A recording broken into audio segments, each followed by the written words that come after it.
Je suis professeur de sciences politiques à l'Université Lyon 2 et au Grimaud, je suis chercheur.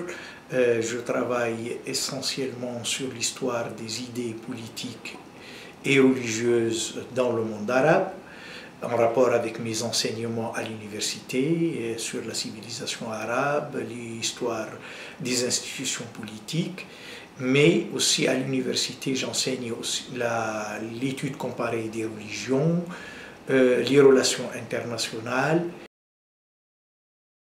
Mes thèmes de recherche sont l'histoire des idées politiques et religieuses dans le monde arabe, l'évolution des systèmes politiques dans le monde arabe, notamment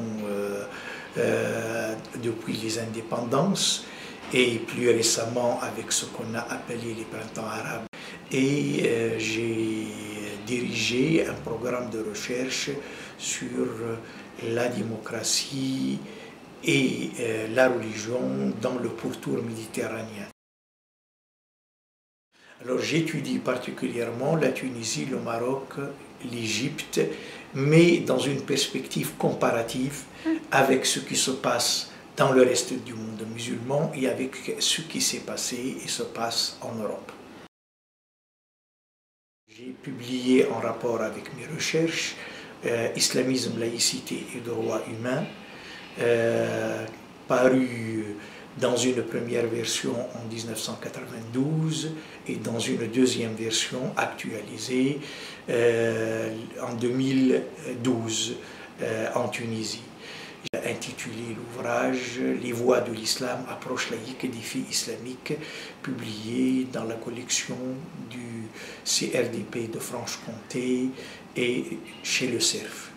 J'ai également écrit un troisième livre intitulé « Le politique et le religieux dans le champ islamique » paru chez Fayard en 2005, ouvrage qui a donné lieu à une traduction en espagnol et à une traduction en langue arabe qui a obtenu le prix du Grand Atlas.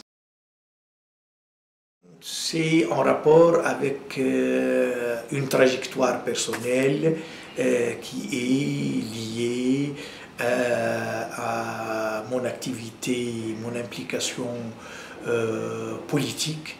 J'ai fait la prison en tant que prisonnier politique en Tunisie de 1975 à 80. J'ai été engagé à Amnesty International et membre fondateur de la section tunisienne d'Amnesty International.